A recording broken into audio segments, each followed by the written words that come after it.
नमस्कार दोस्तों, स्वागत है आपका अपना यूट्यूब चैनल टुडे एग्जाम पर। दोस्तों जैसा कि आज है आपका 18 जुलाई 2023 और आज जो है सीजीएल का एग्ज़ाम था। थर्ड शिफ्ट की भी एग्ज़ाम समाप्त हो गई है। थर्ड शिफ्ट के एग्ज़ाम में जीके और इंग्लिश के सेक्शन से जो भी प्रश्न पूछे गए सभी 100% ओरिजिनल प्रश्नों के साथ उपलब्ध हो गया हूं। दोस्तों जैसा कि आप जानते हैं मैं इंपॉर्टेंट प्रश्नों के साथ साथ एक्स्ट्रा जानकारी भी दूंगा जो आने वाले एग्जाम में आपको काम आएगी। चलिए शुरू करते हैं आज का ये वीडियो। दोस्तों मैं बाहर हूं, मैं सिस्टर को एग्जाम दिलाने आया था, इसीलिए सेकेंड शिफ्ट की एनालिसिस नहीं करा पाया था। मैं आपको बाद में सेकेंड शिफ्ट वाली एनालिसिस भी करवा दूंगा। निम्नलिखित में से कौन से एक आंदोलन में आप नीति निर्देशक तत्व के झलक को देख सकते हैं? इस प्रकार से क्वेश्चन पूछे गए हैं भैया। ऑप्शन में आपका गांधी इरविन समझौता था, पूना समझौता था, कांग्रेस के कराची अधिवेशन थे और एक और ऑप्शन थे। ठीक है, तो इनमें से हमारा आंसर मिल चुका है, पूना समझौता इसका आंसर होगा। देखिए पूना समझौता में क्या हुआ था कि जो भाई कमजोर तबके के लोग हैं उनको प्रोटेक्ट करने की ही ये समझौता था जो गांधी जी और भीमराव अंबेडकर साहब के बीच में 1932 में होती है। ठीक है, रैमजे मैकडोनाल्ड के द्वारा जो सांप्रदायिक पंचाट जारी किया था उसी को खारिज करते हुए इन दोनों महान नेताओं के बीच में जो है ये आपका जो एक क्या बोलते हैं इनको समझौता होती है, जिसे आपका पूना पैक्ट या गांधी अंबेडकर समझौता कहते हैं। तो ये भी जो है प्रोटेक्ट करते हैं लोअर वर्ग को। तो उसी प्रकार से आप नीति निर्देशक तत्व के अंदर अगर आर्टिकल 46 की बात करें जो कल पूछा गया था तो इसमें भी सेम बात को जो है दर्शाया गया है। तो ये आंदोलन से रिलेट करके आपसे पूछा है, एग्जामिनर बहुत चालाक है। ठीक है, तो ये बड़ा क्वेश्चन अच्छा मेरे को लगा। इसके अलावा कांग्रेस की जो कराची अधिवेशन जो इस ऑप्शन में दिया गया था इसमें मूलभूत अधिकार फंडामेंटल राइट जो हमारी आजकल मिली है हम लोगों को, इनके ढांचे पर बात किया गया था जो कराची में बैठक हुई थी। इसके अलावा गांधी इरविन समझौता ये महात्मा गांधी और इरविन के बीच में 1931 ईस्वी में हुई थी। तो ये बात भी आपको ध्यान रखना है। इसके अलावा निम्नलिखित में से उनके वाद्य यंत्र के अनुसार सजाइए। आपका 3 नाम दिया गया था, अल्लाह रखा, तोताराम, टीएच विनायक। ठीक है, और वहां पे आपके 4 गो ऑप्शन दिए थे, पखावज, तबला, बांसुरी, बांसुरी तबला पखावज, घाटम पखावज तबला, इस प्रकार से ऑप्शन दिया था। ठीक है, तो आपका एक ऑप्शन होना है तबला पखावज घाटम, क्योंकि अल्लाह रखा तबला से, तोताराम जी पखावज से और टीएच विनायक जी घाटम से संबंधित है, जो मैंने आज ही सवेरे भी बताया है। घाटम वाली बात मैंने ये भी बताया भाई कि ये गिने चुने कलाकार हैं, इनको जरूर याद रखें, यहाँ से क्वेश्चन फंस जाते हैं।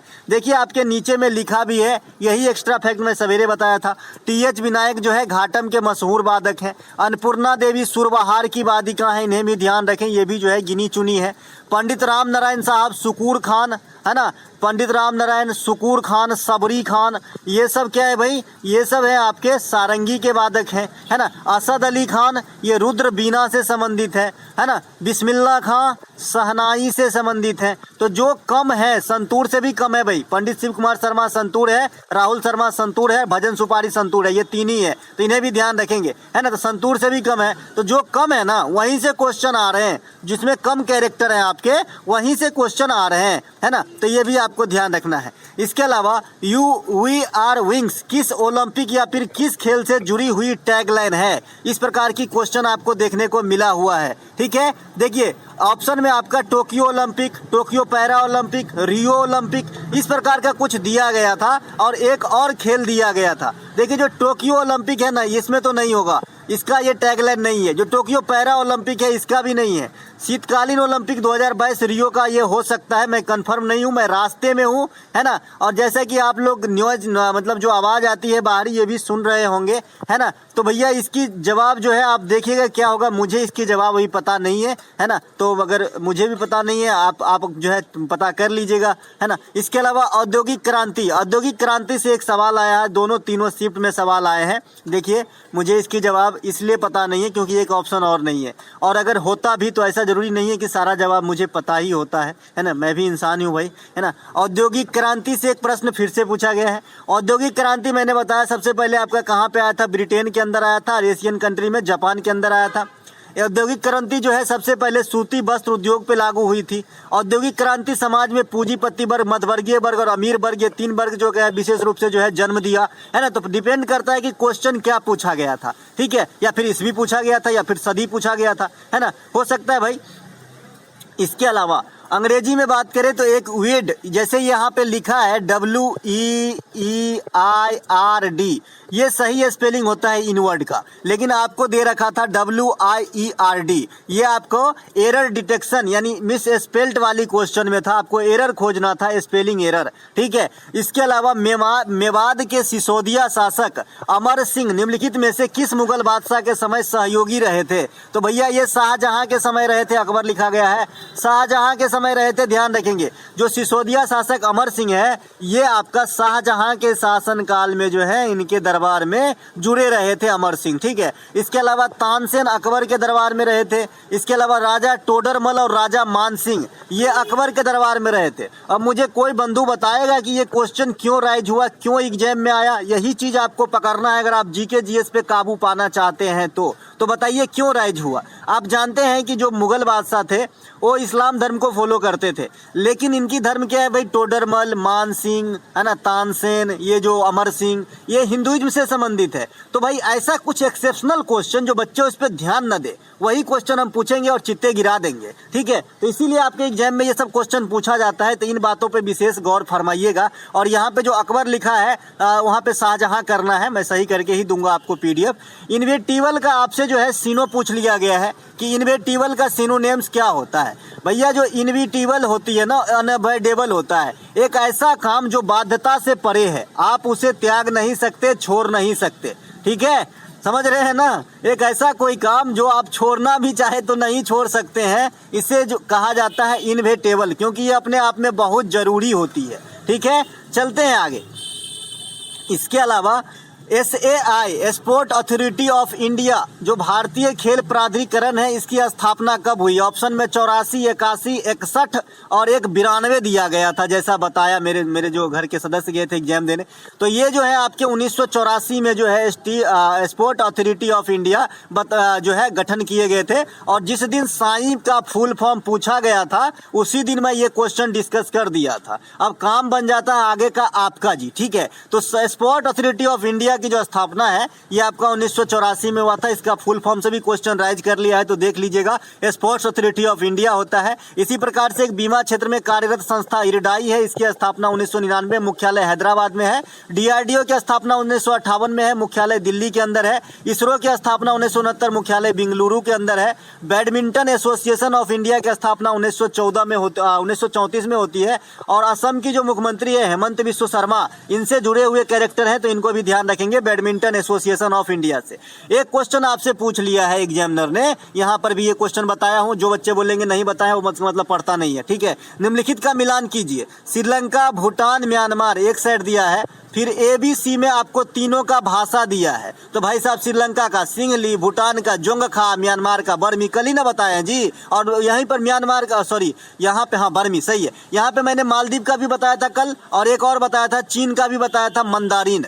चीन का जो है मंदारिन चीनी भाषा जिसे कहते हैं, और मालदीव का दिवेही, क्या दिवेही, और बांग्लादेश का तो जानते ही हैं। ठीक है। तो ये जो आसपास की भाषा है, नेपाल का मैं इसलिए नहीं बताता हूँ क्योंकि सभी जानते हैं नेपाली भाषा होते हैं, और हमारे नोट के पीछे भी मिल जाएगा इनका जो है आपका जिक्र, है ना, तो इसीलिए नहीं बताया। और यहाँ से जो है आपके क्वेश्चन लगातार आ रहे हैं तो जरूर ध्यान रखें, ये भाषा, पड़ोसी देश के भाषा, पड़ोसी देश की किसी चीज की रैंकिंग, ये सबसे क्वेश्चन आ रहे हैं जी। ठीक है। इसके अलावा ट्रांसजेंडर समाज से निम्नलिखित में से कौन सी योजना है? देखिए सवेरे पूछा गया कि मंजमा जोगत्ती, जो मंजमा जोगत्ती है, इसको कौन सी अवार्ड मिला था? तो इसको पद्म श्री अवार्ड मिला था मंजमा जोगत्ती को। और अभी पूछा गया कि ट्रांसजेंडर से कौन सी योजना संबंधित है? तो भैया ये जो है आपका स्माइल योजना संबंधित है, कोई नया क्वेश्चन नहीं है, बहुत पुराना क्वेश्चन है, तो इन्हें भी ध्यान रखेंगे। ठीक है। तो इसका मतलब आज ट्रांसजेंडर से भी क्वेश्चन आ रहे हैं। ठीक है। इसके अलावा पद्मजा रेड्डी निम्नलिखित में से किस नृत्य शैली से जुड़ी हुई है? देखिए रेड्डी फैमिली मैंने आपको देखा नहीं कि कहाँ जाने के लिए बताया हूँ, कुचिपुड़ी के पास जाने के लिए बताया हूँ, तो ऑब्वियसली ये भी कुचिपुड़ी से ही संबंधित होगी। ठीक है। ये कुचिपुड़ी से ही संबंधित होगी। इनका पूरा नाम गद्दाम पद्मजा रेड्डी है। गद्दाम इनका जो है निक नेम कहिए या फिर टाइटल लगा दिया गया, बाद में उपाधि दे दिया गया, ऐसा समझिए। इनको 2022 में जो है पद्म श्री से भी सम्मानित किया गया है मोदी गवर्नमेंट के अंदर। ठीक है। तो रेड्डी आपने देखा, और वह कहाँ पहुंच गए थे? कुचिपुड़ी के अंदर। कुचिपुड़ी कहाँ है भैया? आंध्र प्रदेश के हैं। ठीक है। राधा रेड्डी, राजा रेड्डी, ये सभी के सभी जो है, वेदांतम सत्यनारायण, ये सभी के सभी जो है कुचिपुड़ी नृत्य के कुछ प्रमुख नर्तक और नर्तकी हैं। इसके अलावा आपसे पूछा गया, अच्छा जो शास्त्रीय नृत्य है यहाँ से कुछ नाम लेना जरूरी है जो आने वाले शिफ्ट में देखने को मिलेगा। यामिनी कृष्णमूर्ति सब तो बहुत हो गया भाई, यामिनी कृष्णमूर्ति आप समझते हैं भरतनाट्यम से है, पद्मा सुब्रमण्यम भी भरतनाट्यम से है, टी बाला सरस्वती भरतनाट्यम से है, रुक्मिणी देवी भरतनाट्यम से है ना, नर्तकी नटराज भरतनाट्यम से है, ये सभी भरतनाट्यम के है ना, सोनल मानसिंह, गुरु केलुचरण महापात्रा है ना। इसके अलावा जो आपका ये अमेरिकन एक नृत्यांगना है, लवलीना शेरोन नाम है उनका, शेरोन एल शेरोन नाम है मान लीजिए, तो ये भी जो है आपके ओडिसी करते हैं। इंद्रानी रहमान भी ओडिसी कर लेते हैं, तो ये ओडिसी का हो गया। इसके अलावा आप में कुछ इधर आ जाएंगे कथक में, तो सितारा देवी को याद रखना है और आपका जो है महाराज सरनेम याद रखना है। सितारा देवी और महाराज सरनेम कथक के लिए याद रखना है। सिंह सरनेम और झावेरी सरनेम आपको जो है मणिपुरी के लिए याद रखना है। इतना भी याद रखेंगे ना तो नृत्य वाला क्वेश्चन आप छांट लीजिएगा। और आधुनिक नृत्य के जो पिता है ये उदय शंकर को कहा जाता है, तो ये बात भी ध्यान रखेंगे। और सतरिया नृत्य के संस्थापक शंकर देव को कहा जाता है। तो ये दोनों क्वेश्चन नाम मैच कर रहा है, इसलिए बताना उचित समझा। शंकर देव सतरिया नृत्य के संपादक जो असम के हैं, और उदय शंकर आधुनिक नृत्य के जो है निर्माता माने जाते हैं भारत के अंदर। एक आपसे फ्रेज पूछा है, सॉरी इडियम पूछा है, ब्लेसिंग इन डिस्ग्यूज, ब्लेसिंग इन डिस्ग्यूज। इसका मतलब हिंदी में कुछ ऐसा होता है कि कोई ऐसा काम जो पहले आपको अप्रिय लगता है, दुख दिया है, लेकिन बाद में ये सुखकारी साबित हो जाए, अंत इसका जो है सुखकर हो, तो इसे ब्लेसिंग इन डिस्ग्यूज बोलते हैं। ठीक है, तो ये बात भी ध्यान रखेंगे। इसके अलावा अम्फेक्स 2023 सैन्य अभ्यास किस राज्य में हुआ है? भैया सैन्य अभ्यास से क्वेश्चन आ गया, वो भी जनवरी 2023 से। अब जो बच्चे बोल रहे हैं कि भैया पैटर्न जो है 2021 का करेंट आ रहा है, तो गलत साबित कर दिया है यहाँ पे एग्जामिनर ने हम सभी की जो है प्रेडिक्शन को। भैया जनवरी 2023 से क्वेश्चन आ गए हैं। ठीक है, तो ये आंध्र प्रदेश के अंदर हुआ है अम्फेक्स 2023 सैन्य अभ्यास। ये बाइनियल सैन्य अभ्यास है, द्विवार्षिक है, 2 वर्ष में होती है। और इसमें भारतीय आर्मी और वायुसेना के जवान जो है एक साथ अभ्यास एक्सरसाइज करते हैं। तो जो भी हाल फिलहाल के एक्सरसाइज है इसे जरूर ध्यान लिख लें। इसमें से एक और आपको ध्यान देना है, जो क्वाड देश का समूह है ना, उनके जो अभी संयुक्त सैन्य अभ्यास हुआ है उसका मालाबार 2020 नाम दिया गया है, मालाबार 2022 नाम दिया गया, मालाबार 2022। ठीक है, तो ये क्वाड का जो है आपका एक्सरसाइज है, ये नया दिख रहा है कुछ, इसे भी ध्यान रखेंगे। और एक दस्तलिक भी नया है, इसे भी ध्यान रखेंगे, मैं दस्तलिक पढ़ा दिया हूँ आपको। ठीक है, इसके अलावा कंसिक्वेंस का सिनोनेम पूछा गया था। देखिए कंसिक्वेंस के सिनोनेम के ऑप्शन में जैसा बता रही है कि एक आउटकम था, एक आपका एरिस्टोक्रेट था, एक आपका स्टार्ट था और एक आपका बिगिन था। इन चारों को देखते हुए आउटकम सबसे अच्छा लग रहा है। आउटकम मतलब होता है कोई चीज का रिजल्ट होना, कोई चीज का परिणाम होना। जैसे एक परिणाम का सिनोनिम रिपरकेशन भी होता है, लेकिन वो बुरा परिणाम है, गलत इफेक्ट के लिए रिपरकेशन यूज किया जाता है, रिपरकेशन। ठीक है, आउटकम का मतलब भी परिणाम होता है, रिजल्ट होता है, तो कंसिक्वेंस हो जाएगा। ठीक है, और एक ओवरकम होता है, ओवरकम का मतलब किसी चीज पे काबू पाना, किसी चीज को जो है अपने अंदर कर लेना, काबू पाना किसी चीज पे। ठीक है, उसे ओवरकम कहते हैं। ठीक है, नरेंद्र मोदी ने बच्चों से संबंधित ...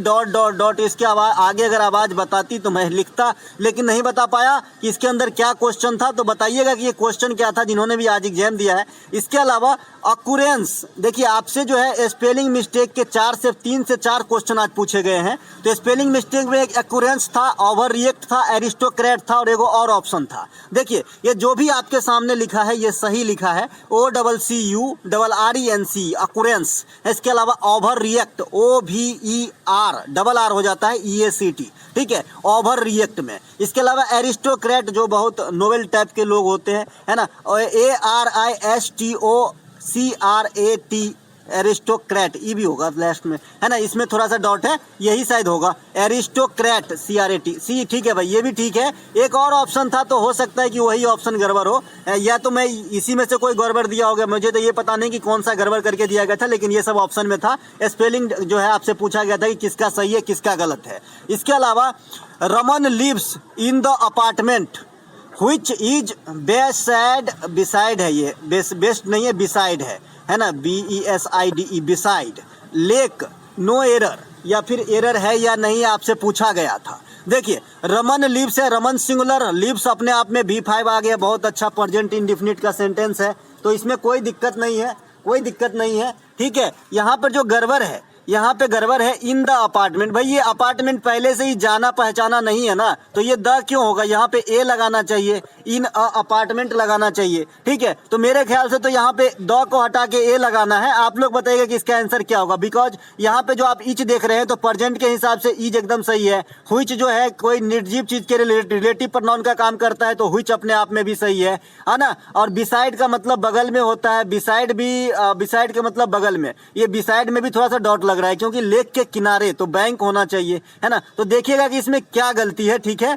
ये भी एक इंग्लिश का क्वेश्चन आया था, ये हो सकता है कि टूटी फूटी लैंग्वेज में बताई तो थोड़ा उल्टा पुल्टा भी बताए होंगे। इसके अलावा mister Mukherjee opened the door, describe in the passive. अब इस प्रकार से पूछ रहे हैं भाई, अब ऐसे नहीं पूछ रहा है कि चेंज इनटू पेसिव। अब आपसे पूछा जा रहा है कि फला फला सेंटेंस को how you describe in passive, में आप कैसे पेसिव में डिस्क्राइब करोगे। जैसे गांव घर में बुढ़वा नहीं पूछता है कि राम जाता है ट्रांसलेट करो, कैसे करोगे, है ना। तो वैसे ही तो mister Mukherjee open the door, तो भाई जो एक्टिव पैसिव वॉइस है इसको बदलने की क्या हमारा कीवर्ड है कि इसमें कौन से वर्ब का इस्तेमाल हुआ है, V2 का। अब V2 का इस्तेमाल है तो हम समझ जाते हैं कि ये पास्ट टेंस में जाएगा। तो इसके साथ जो कीवर्ड आएगा एक्जुलरी वर्ब, या तो वाज आएगा या तो वर आएगा। ठीक है, चूंकि यहाँ पे जो डूर है ये सिंगुलर है अपने आप में। अब ऑब्जेक्ट जो सब्जेक्ट बनने जा रहा है, अब ऑब्जेक्ट जो सब्जेक्ट का काम करेगा तो द डूर बन जाएगा हमारा सब्जेक्ट।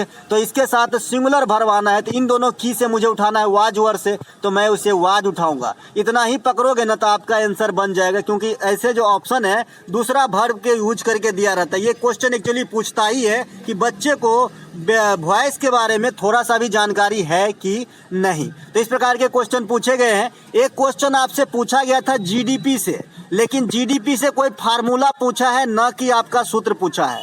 अब जीडीपी से कितने फार्मूला होते हैं, जैसे जीएनपी का होता है कि भाई इसमें क्या जोड़ते हैं क्या घटाते हैं, तो ऐसे प्रश्न से आपसे क्वेश्चन पूछा गया है। ठीक है, तो मिलेंगे दोस्तों हम अगले वीडियो में, तब तक के लिए जय हिंद।